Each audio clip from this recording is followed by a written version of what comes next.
어버이 주일을 맞이하여서요. 야곱의 마지막 일이라는 제목으로 하나님 말씀을 나누기를 원합니다. 어버이 주일을 맞이해 가지고요. 저 어떤 말씀을 전해야 할까 이렇게 고민한 적이 없는 것 같습니다. 왜냐하면 저도 물론 두 아이의 아버지이긴 하지만 저보다 이렇게 어버이 되신 지가 더 오래되신 분들이, 심지어는 손주까지 보신 분들이 앞에 계신데 나름 아버지라고 막 이렇게 해라, 막 아무리 성경이지만 좀 과한 게 아닌가 생각이 들어서 이런저런 되게 이제 고민을 좀 많이 했던 것 같습니다. 그런데 저를 아시는 분은 아시겠지만 제가 좀 평범한 성격은 좀 아닙니다. 제가 독특한 성격을 좋아하고 좀 되게 유니크한 걸 좋아합니다. 예를 들면 예전에 제가 서대문구에서 사역을 한 적이 있습니다. 그때 집이 김포였는데요. 가는 길이 보통은 다니던 길로만 가잖아요. 저는 하루는 방화대교, 하루는 또 다른 또 그런 대교, 가양대교, 또 하루는 대교. 전 매일마다 다른 길로 그 김포로 갔던 기억이 있을 정도. 저는 항상 좀 이렇게 좀 틀에 박힌 걸 좀 싫어하고 약간 독특한 걸 좋아하는 성격이 있는 것 같습니다. 그래서요, 그런 사람이 또 성경에 누가 있을까 생각해 보니까 야곱이 떠올랐습니다. 정말 자기 멋대로 항상 자기 마음대로 살아갔던 야곱을 떠올랐습니다. 그런데요, 이 야곱이요, 나중에 보니까요, 엄청나게 하나님의 놀라운 은혜를 받은 사람으로 성장했는 것을 제가 오늘 본문을 통해서 제가 이렇게 발견을 하게 되었습니다. 잘 아시다시피 하나님께서 이스라엘을 하나님의 백성으로 선택하실 때 부르시는 사람은 누구였나요? 아브라함이었죠. 그 유명한 창세기 12장에서 하나님께서는 아브라함을 부르셨습니다. 그러면서 약속하셨죠. 내가 너로 큰 민족을 이루고 내게 복을 주어 내 이름을 창대하게 하리니 너는 복이 될지라 라고 이렇게 귀한 약속을 주시면서 아브라함을 불러주셨습니다. 약속대로 아브라함은요, 자녀를 많이 낳았습니다. 우리가 잘 알고 있는 사람은 이스마엘과 이삭뿐이잖아요. 근데 성경에 보니까요, 이후에 첩을 두고 엄청나게 많은 자녀들도 낳았더라고요. 그래서 아브라함이 자녀들이 참 많이 있는데, 하지만 하나님께서 택하신 자녀는 누구였나요? 딱 한 명, 이삭이었죠. 이삭밖에 없었습니다. 근데 이삭은 또 어떤가요? 이 이삭을 통해서라도 큰 일을 시작하셔야 될 것 같은데, 이삭도 마흔이 다 돼가도록 장가도 못 가고 맨날 들에 나가서 묵상이나 하고 있다가 결국에 이제 아버지와 어머니를 통해서 리브가를 만나게 되죠. 이런 식으로 정말 너무 조용하고 존재감 없이 이렇게 이삭의 삶도 지나가게 됩니다.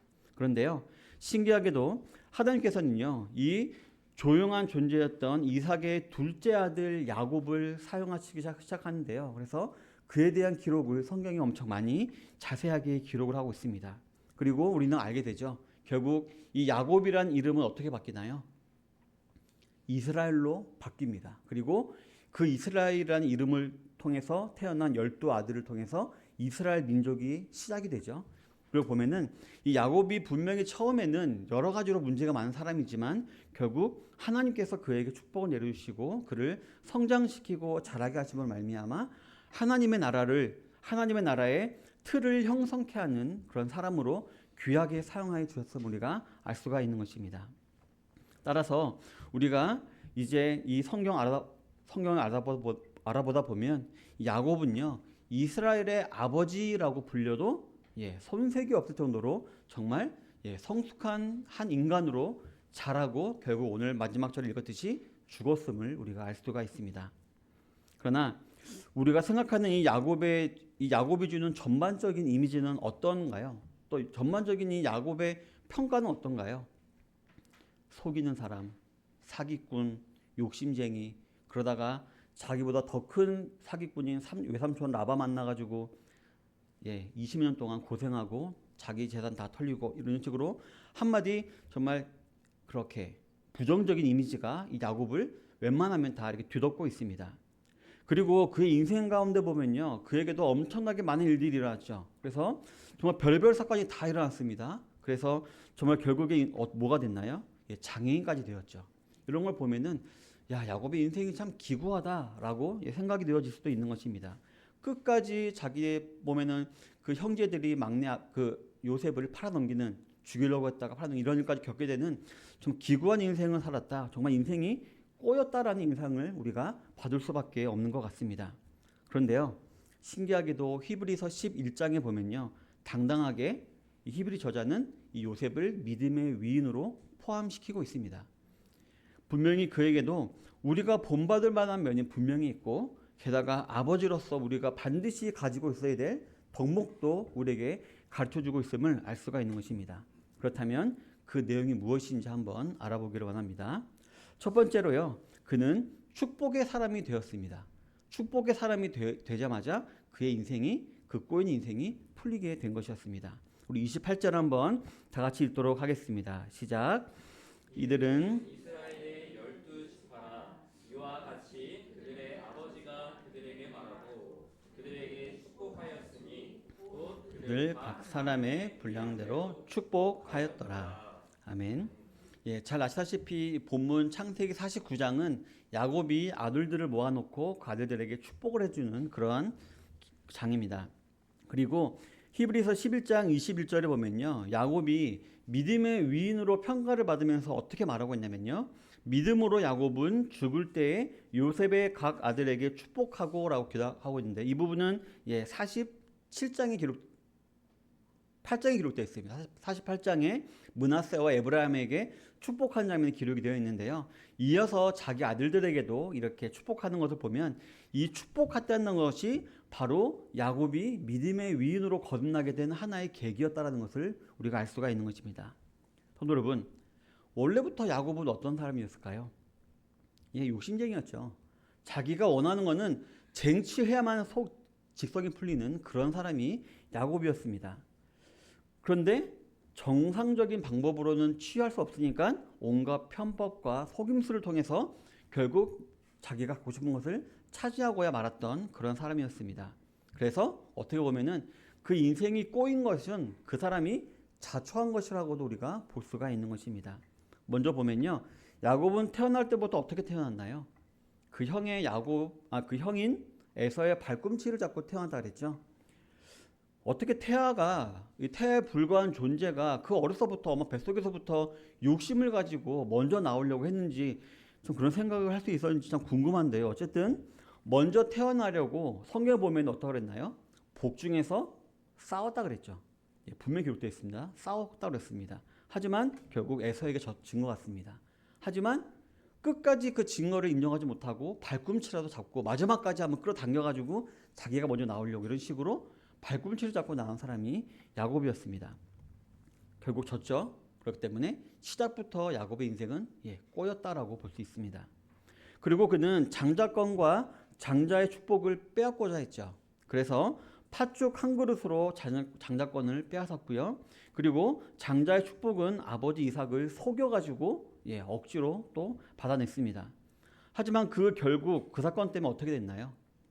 형 에서에게 쫓겨 외삼촌 집인 라반의 집까지 가게 되고요. 그 후에 그 사랑하는 어머니 리브가를 못 봅니다.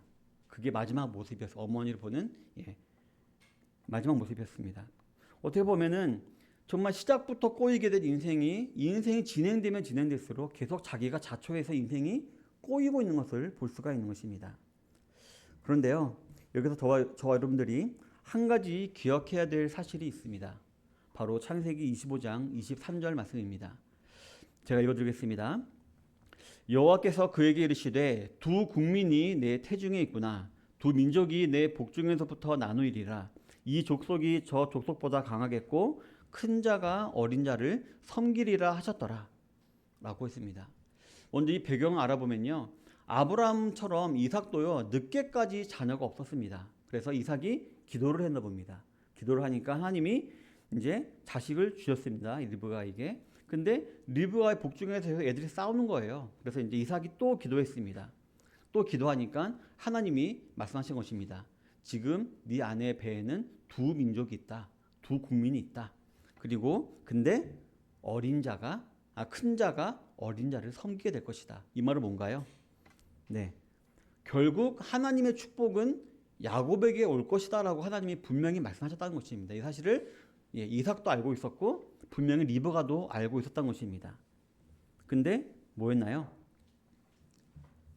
분명히 그랬을 거예요. 어머니 리브가가 야곱을 사랑했으니까 얘기했을 거예요. 너 형 에서를 너무 이렇게 부러워하지 말아라. 하나님 말씀하셨다. 하나님의 복은 너 거라고 말씀하셨으니까 너무 조급하지 말고 기다려라 라고 아마 분명히 말했을 것입니다. 근데 그래도 불구하고 야곱은 그 약속을 안 믿은 것 같습니다. 그렇기 때문에 참지 못했죠. 참지 못하고 수단 방법을 가리지 않고 속여서 장자권과 축복을 다 빼앗아버리고 만 것이었습니다. 즉 하지 않아도 되는 일을 굳이 해가지고 야곱은 자기 인생을 스스로 이렇게 꼬아지게 한 것이라고 볼 수가 있는 것입니다.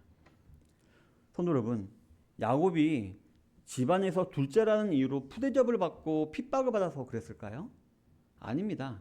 아버지 이삭이 에서를 좋아하긴 했지만 그렇다고 야곱을 무시했다라는 기록은 그 어디에도 없고요. 오히려 어머니의 편파적인 사랑을 전폭적으로 받은 사람이 야곱이었습니다. 그렇기 때문에 야곱은 그 집안에서도 전혀 어려움이 없는 유복한 그런 사람이었습니다. 그런데도 더 가지고 싶어서 욕심을 부리고 더 많이 더 빨리 복을 받으려고 하다가 결국 자기 인생을 자기가 꼬이게 만들었다라고 우리가 볼 수가 있는 것입니다. 우리에게 가진 것을 생각하지 않고 맨날 남들만 바라보며 욕심만 부리는 우리 인생하고 꼭 같은 것 같습니다. 우리가 얼마나 좀 잘 살고 있나요? 그런데도 더 많이 가진 사람 보면서 부러워하고 내 인생은 망했어 이런 말 하면서 하는 게 우리 사람과 너무 똑같습니다. 그러다가 야곱은요 정말 만나면 안 될 사람을 만나게 됩니다. 바로 외삼촌 라반을 만나게 됩니다. 그래서 그에게 속았죠. 그래서 사랑하는 여인 라헬을 얻기 위해서 14년 동안이나 노동을 하게 됩니다. 혹시 여기 있는 성도님 가운데 결혼하기 위해서 14일이라도 노동하신 분 계신가요? 아니죠. 결혼은 사랑해서 하는 거죠. 사랑해서 사귀다가 이렇게 하는 거죠. 근데 그 어느 누가 14년 동안이나 힘들게 노예처럼 일을 하면서 아내를 얻게 되었을까요? 따라서 야곱은 이 라헬조차도 자기 방법대로 얻으려고 하다가 남들은 경험해 보지도 못한 14년 동안이라는 그런 노동을 하게 되고 또 처음에 속죠. 레아가 들어와서 레아가 첫 번째 아내가 되고 사랑하는 라헬은 둘째 아내가 된 것입니다. 이처럼 아내를 얻기 위해 14년이라는 시간을 허비한 정말 어리석은 사람이 된 것입니다. 인생이 또 꼬였다고 볼 수가 있는 것입니다. 게다가 나중에 그의 고백을 들어보면 외삼촌 라반에게 월급도 여러 번 먹힌 것 같습니다. 그래서 그것도 막 얘기를 하죠. 확인할 수 있습니다. 그리고 그렇게 열심히 일했지만 어땠나요? 라반의 아들들이 시기했죠.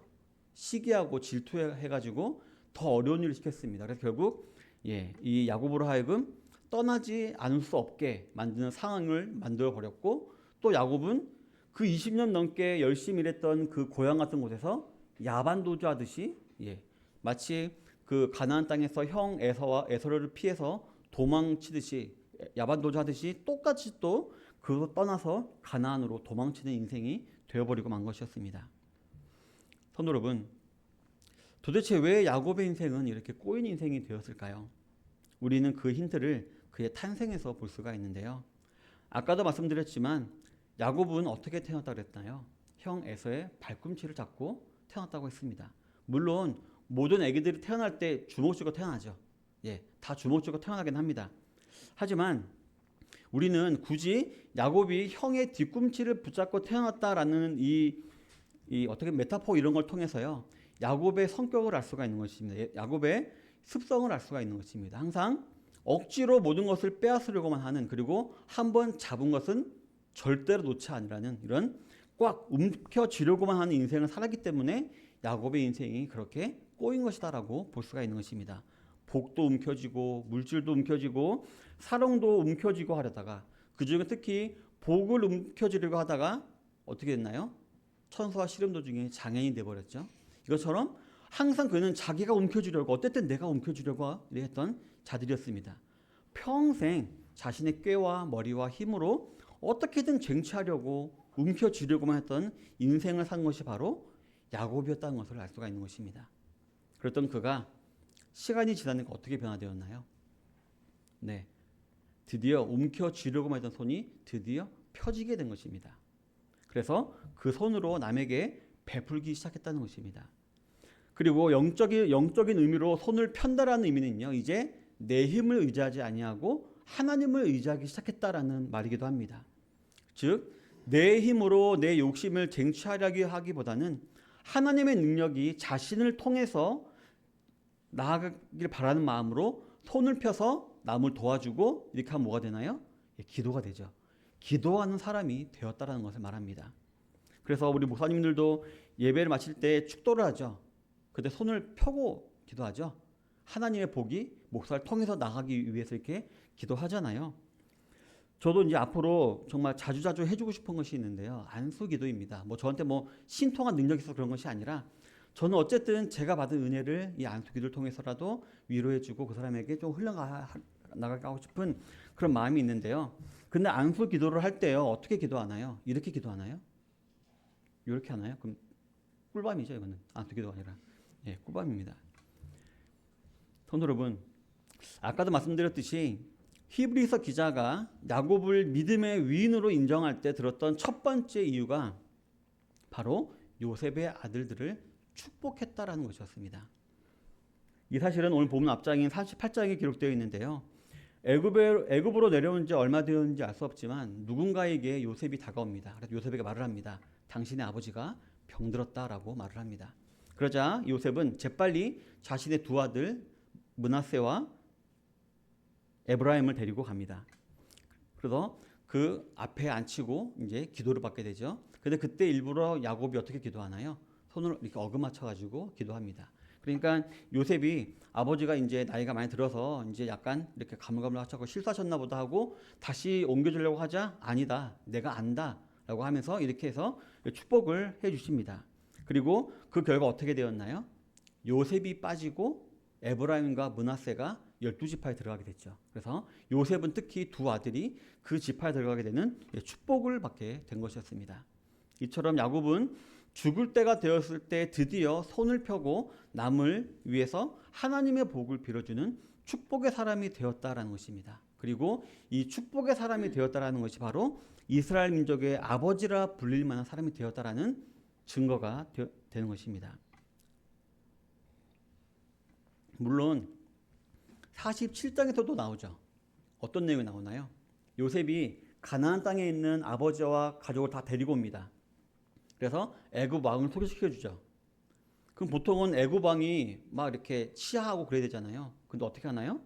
네, 일개 가장일 뿐인 일개 한 가정의 가장일 뿐인 야곱이 그 당시 초강대국 애굽의 왕을 축복합니다. 내가 험난한 140년 동안 험난 인생을 살았습니다라고 말을 하면서 하나님의 이름으로 그 애굽 왕을 축복합니다. 이 사실은요, 어떻게 보면 야곱은 이제 그때부터 이제 하나님을 제대로 알게 된 것 같습니다. 이 앞에 있는 애굽의 왕 바로가 아무리 큰 왕인 것처럼 보여도 아무리 위대한 왕인 것처럼 보여도 하나님이 더 크신 왕이시고 하나님이 더 위대한 왕이신 걸 알고 있고 나는 그 하나님의 자녀이기 때문에 나는 그에게 축복할 권리가 있다, 힘이 있다 라는 믿음으로 전 축복했다라고 저는 믿습니다. 이 영광이라는 단어가 있습니다. 이 영광이라는 단어가요 히브리어로 카보드라고 합니다. 이 카보드라는 단어는요 원래 뜻이 뭐냐면은 무겁다라는 의미가 있다고 합니다. 무겁다. 그래서 우리가 세상에서도 이런 말이 있잖아요. 왕관을 쓰려는 자 그 무게를 견뎌라라는 말이 있잖아요. 마찬가지로 우리가 하나님의 영광을 구하는데 영광이 좋은 것만 아닙니다. 왜냐면은 무겁거든요. 무겁기 때문에 우리가 해야 될 것도 많고 우리가 해야 될 책임과 의무가 넘쳐나기 때문에 영광은 무거운 것입니다. 영광은 좋기도 하면서도 그래서 이런 특성이 있습니다. 그러나 어쨌든 그가 고백했듯이 험악한 세월 130년을 살아온 가운데 드디어 야곱의 꼰 인생의 실타래가 풀리는 방법을 알게 되었는데 그것이 바로 뭐냐면은 바로 남들을 축복하는 것이었다. 그것도 하나님이 자신에게 주신 권위로 축복하는 것이 자기의 꼬인 인생을 푸는 실타래라는 것을 알게 되었다라는 것입니다. 성도 여러분, 이 축복이라는 것이요 대단한 것이 아닙니다. 성경에서 하나님께서 약속하신 복들이 너에게도 임했으면 좋겠다라고 말해주는 것이 축복이 될 수 있습니다. 이 자리엔 육적인 아버지도 계시고 영적인 아버지도 계시죠. 그리고 장차 아버지가 되실 분들도 계시죠. 우리 세연이도 아빠 되겠죠? 네. 무엇보다도 우리의 창조주이시며 구원주이시며 아빠 아버지 되신 하나님이 이 자리에 지금 계십니다.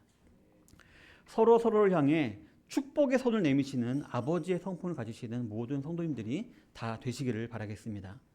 어떻게든 내가 움켜잡고 내가 빼앗고 나만 가지고 나만 누리고 하는 그런 움켜쥐는 손이 아니라 어떻게든 남들에게 나눠주고 도와주고 힘주고, 하지만 그 무엇보다도 우리가 하나님께부터 받은 복음을, 사랑을, 은혜를, 섬김을 베푸는, 축복하는 모든 우리 선양교회 성도님들이 다 되시기를 바라겠습니다. 우리 속초 선양교회 두 번째 설립 이념은요, 큰 힘에는 큰 책임 따른다라는 말입니다. 즉 위대한 복음을 우리가 소유했잖아요. 어떻게 소유했나요? 은혜로 소유했습니다. 우리가 얻어서 공로로 아닙니다. 전적인 은혜로 우리가 이 큰 위대한 복음을 소유했습니다. 그러면 우리는 이 위대한 복음을 전할 책임이 우리에게 반드시 있는 것입니다. 그렇기 때문에 우리는 하루하루를 그냥 살아내면 안 되고요. 하루하루를 사명감을 가지고 우리는 살아가야 하는 것입니다. 성도 여러분, 꼭 기억하시기 바랍니다. 우리는요, 위대한 복음을 가진 위대한 자들입니다. 네, 겉모습은 위대해 보일지 몰라도 아닙니다. 하나님이 보시기에 우리는 위대한 존재들입니다. 또 존귀한 자들입니다. 이 위대한 복음을 들고 남들을 향해 자신 있게 손을 펴서 축복하고 전하는 모든 선양의 성도님들이 다 되시기를 바라겠습니다. 두 번째로요, 그는 말씀의 사람이 되자 그의 인생이 풀렸습니다. 본문 1절 읽지 않았지만 제가 읽어드리겠습니다. 야곱이 그 아들들을 불러 이르되 너희는 모여라, 너희가 후일에 당할 일을 내가 너희에게 이르리라 라고 기록을 하고 있습니다. 성도 여러분, 정황상 지금 야곱이 왜 아들들을 부를까요? 유언입니다. 유언하기 위해서 지금 아들들 다 불러보고 있는 것입니다. 보통 유언은 그 사람이 평생 동안 하는 수억 마디 말 가운데 가장 중요한 말이라고들 하는데요. 왜 그럴까요? 뭐 마지막 말이기도 하겠지만 무엇보다도 유산과 관련되어 있기 때문에 모든 사람들이 이 유언에 집중을 하죠. 그러나 오늘 읽지 않은 2절부터 29절에 보면 야곱은 유언으로 무엇을 하고 있나요? 내가 이 땅은 너 주겠다, 저 땅 가져라, 이게 아닙니다.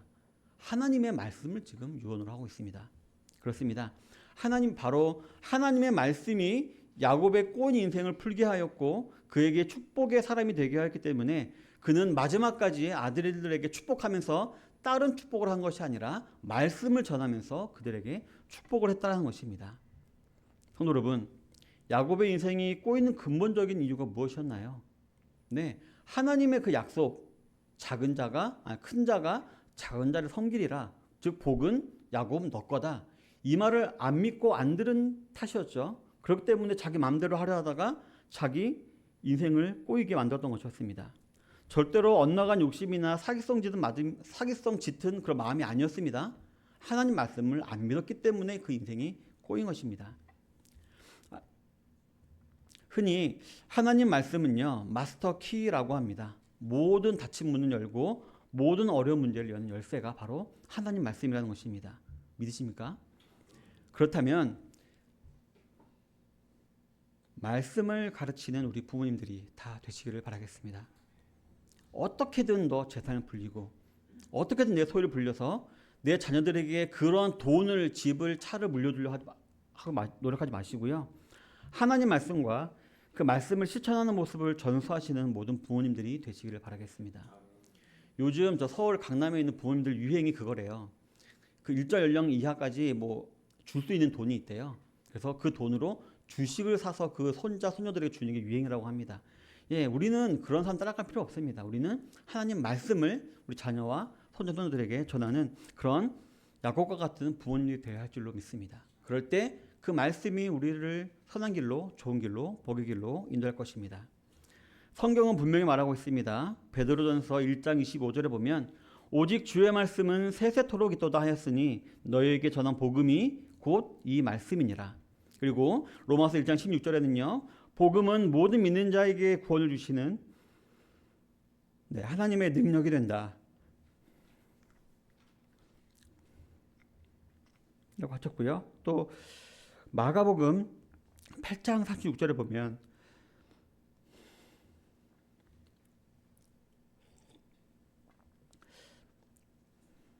사람이 만일 온 천하를 얻고도 자기 목숨을 잃으면 무엇이 유익하리요?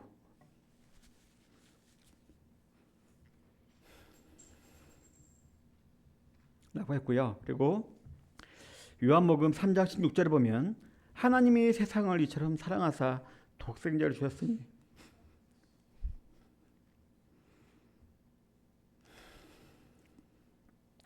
이는 그를 믿는 자마다 멸망하지 않고 영생을 얻게 하려 하심이라. 또 디모데후서 3장 16절에 보면 모든 성경은 하나님의 감동으로 된 것으로 교훈과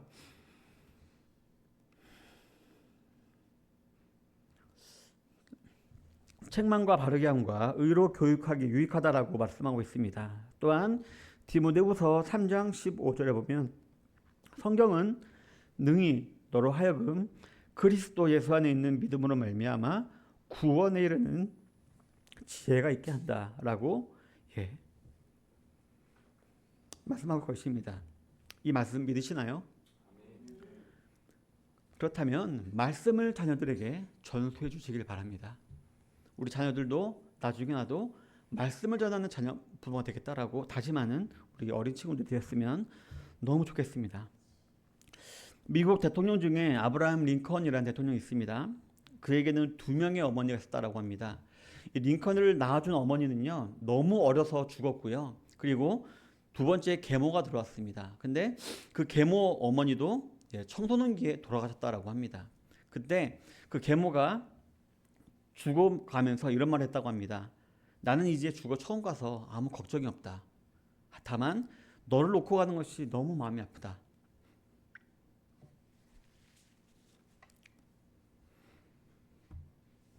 하지만 걱정하지 않는다.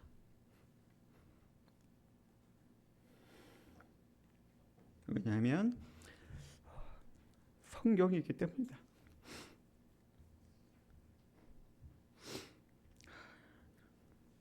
앞으로는 이 성경을 너의 어머니처럼 여기며 살아가라. 이 말을 했다고 합니다. 그 결과 어떻게 보면은 꼬일 대로 꼬일 일밖에 없어 보이는 링컨이었죠. 그 당시에 맞죠? 정말 이제 어머니도 2명이나 돌아가고 엇나갈 일밖에 없는 꼬일 수밖에 없었던 이 링컨의 인생이 어떻게 됐나요? 결국 미 합중국의 대통령이 이것도 많은 사람들로부터 인정과 존경을 받는 그런 자리에까지 올라갔고요. 그리고 결국에는 백악관을 기도실로 만든 대통령이 되었습니다. 성도 여러분, 저 여러분들이 자녀들에게 물려주어야 할 것은요 유산이나 전통이 절대로 아닙니다. 말씀인 줄로 믿습니다. 우리 평소에 말씀으로 우리 자녀들을 많이 축복해 주시는 우리 부모님들이 되시기를 바라겠습니다. 그리고 또 우리 친구들도 그런 아버지로 그런 어머니로 자라게 달라고 기도하며 성장하게 되시기를 바라겠습니다. 우리 사랑하는 성도 여러분, 이처럼 우리는 내 것을 가지기 위해서 손을 항상 이렇게 움켜쥐고 있는 사람에 대해서는 절대로 안 됩니다. 오히려 손을 펴야 됩니다. 남을 축복하고 섬기고 도와주고 그리고 섬기는 그런 자들이 되어야 합니다. 그리고 그냥 세속적인 도움이 아니라요 진정한 도움과 섬김을 해야 됩니다. 바로 하나님의 말씀을 전하는 그런 도움을 주어야 하고요. 또 우리 사랑하는 자녀들에게는요 누구보다 귀하잖아요. 하나님 말씀을 매일매일마다 먹이며 우리가 그들을 자라게 할 줄로 믿습니다. 그러나 여기서 한 가지 저 여러분들이 또 절대로 잊지 말아야 될 사실이 하나 더 있습니다. 오늘 읽지 않았지만 본문 49장은 어떤 내용이라고 그랬나요? 분명히 자신의 12아들에게 다 유언을 하는 마지막 자리라 했잖아요. 유언이니까 좋은 소리만 나올 것 같죠? 아닙니다. 이상하게 저주 같아 보이는 말들도 많이 보입니다. 누구에게는 분명히 순수하게 축복했습니다. 하지만 현저한 악행을 저질렀던 아들들에게는 책망합니다. 저주합니다. 너가 아버지의 침상을 더럽혔으니 네가 저주받을 것이다. 네가 칼을 들고 사람 죽였으니 네 자녀도 그럴 것이다. 이런 식으로 하나님이 분명히 이 야곱이 저주합니다. 이건 정말 그 아들들을 죽으라 그런 걸까요? 아니죠. 회개해라. 너희들 회개해야 된다. 회개하고 다시 말씀으로 돌아오기를 바라는 마음으로 저주 같아 보이는 말을 한 것입니다. 그래서 지금 야곱은 유언을 하면서 모든 아들들에게 축복을 하고 있는데 그냥 복 자체를 주려고 축복하는 것이 아니라 복을 담을 만한 거룩한 그릇이 되라라고 지금 축복하고 있는 것입니다. 아들 한 명 한 명의 믿음의 분량을 위해서 기도하고 있다는 것입니다. 잘하고 있는 아이들은 더 잘해라. 그래서 네 그릇을 더욱 키워라. 하나님 말씀을 더 많이 받아서 더 많은 복을 받아라. 지금 너희 그릇은 너무 더럽다.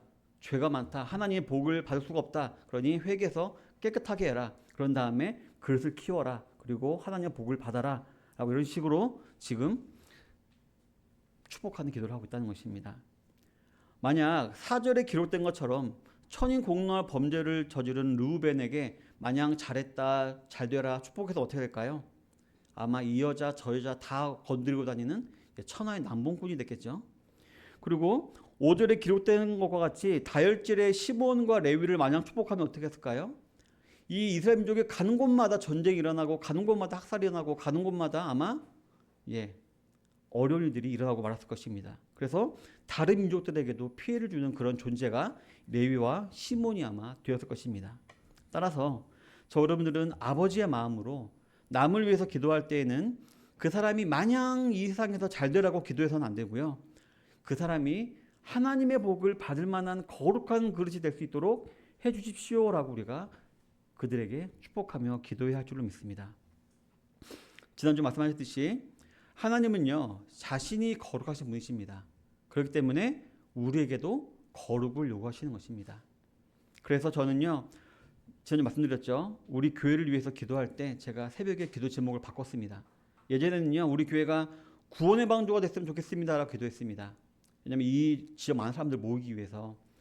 근데 저는 그때 바꿨습니다. 우리 교회가 거룩한 교회가 되게 해주십시오라고 기도합니다. 왜냐하면 그 제사법을 통해서 알 수 있듯이 하나님께서 거룩을 요구하시는 이유가 무엇인가요? 왜 제사법 할 때 항상 피를 뿌리고 기름을 붓고 하면서 거룩을 이렇게 또 제사장들에게는 거룩을 머리에 쓰라 그러고 막 이렇게 막 할까요? 왜 거룩하라 그러시나요, 하나님이? 네, 쓰시려고요. 사용하시기 위해서 거룩을 요구하시는 것입니다. 그래서 저는 확실히 믿습니다.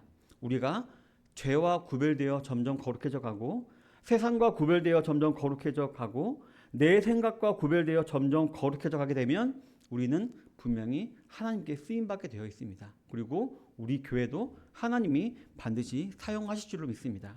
그렇기 때문에 우리는요 우리가 축복하는 사람들에게 그 복이 진정으로 복이 될 수 있도록 그들을 거룩하게 해달라는 기도를 먼저 해야 할 줄로 믿습니다. 하나님의 복을 받을 만한 깨끗한 그릇이 되어야지만 그 복을 받아 선하게 사용하며 하나님께 영광을 돌리게 되어 있기 때문입니다. 그런데 여러분 3개월짜리 꼬마 아이에게 금 30돈을 주면 그게 복일까요? 저주일까요? 깔려 죽죠. 무거워서. 저주입니다. 하지만 20살 청년에게 금 30돈을 주면 그건 복일까요? 저주일까요? 물론 어떤 결과가 나올지는 잘은 모르겠지만 적어도 깔려 죽지는 않죠. 복이 될 수 있는 것입니다. 이처럼 하나님께서는요 우리에게 복을 주시기 위해서 먼저 우리가 그 복을 받을 만한 거룩을 요구하시는 분이십니다. 그런 다음에 우리가 점점 거룩해져 갈 때, 성화되어져 갈 때 하나님은 그에 걸맞는 복을 우리에게 부어주시는 것입니다. 그리고 그 복을 누리게 하시는 것입니다.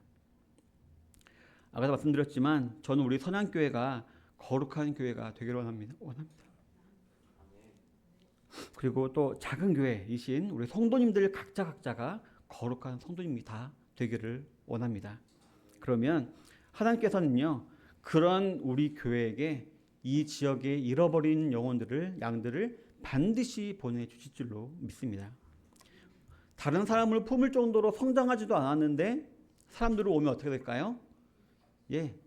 옛날 목사님들 표현으로는 양을 잡아먹는다 그러죠. 그 성도를 실족시키고 실망시키고 떨어뜨리게 오히려 그렇게 만들어버리는 것입니다. 그래서 우리는 천하보다 귀한 영혼을 하나님께서 아무 교회에게나 보내시지 않는 사실을 꼭 기억하시기 바랍니다. 그리고 해서 우리가 거룩하게 준비가 되어서 그 천하보다 귀한 영혼들을 우리가 품고 섬겨주고 사랑해주고 우리가 하나님께로 올려드리는, 그러길 소망하는 성도님들이 되시길 바라겠습니다. 어버이 주일에 우리 한번 생각해 보시기 바랍니다. 단지 자기만 생각하는 어린아이와 같은 신앙에서 벗어나야 할 줄을 믿습니다. 하나님 복 주십시오, 복 주십시오, 잘 되게 해주십시오, 아들 대학 가게 해주십시오, 이런 자신만 생각하는 어린아이와 같은 신앙에서 벗어나서요, 남을 말씀으로 축복하고 거룩하기를 힘쓰고 남의 거룩을 위해서도 기도하고 그를 하나님 말씀 안에서 잘 자라가기를 힘쓰는 어른과 같은, 진정한 어버이와 같은, 우리 아버지 하나님과 같은 그런 신앙을 소유하게 되시는 모든 선양의 성도님들이 다 되시기를 바라겠습니다. 그래서 하나님께서 주신 사명이 이끄는 삶을 살아가시는 모든 우리 선양의 성도님 되시기를 주님의 이름으로 축원합니다. 다 같이 기도하겠습니다. 하나님, 우리에게도 어버이와 같은 믿음을 주시옵소서. 정말 움켜쥐려고 하고 나만 바라는 그런 신앙이 아니라 손을 펴서 남을 축복하고 말씀으로 교육하고 말씀으로 남을 섬길 수 있는 그런 자가 되게 주시오라고 다 같이 시간 기도하도록 하겠습니다. 하나님 아버지, 참으로 감사드립니다. 주님께서 이 부족한 종을 통하여서 귀한 말씀을 주심을 참으로 감사드립니다. 너무나도 말씀을 전하기에 부끄럽습니다.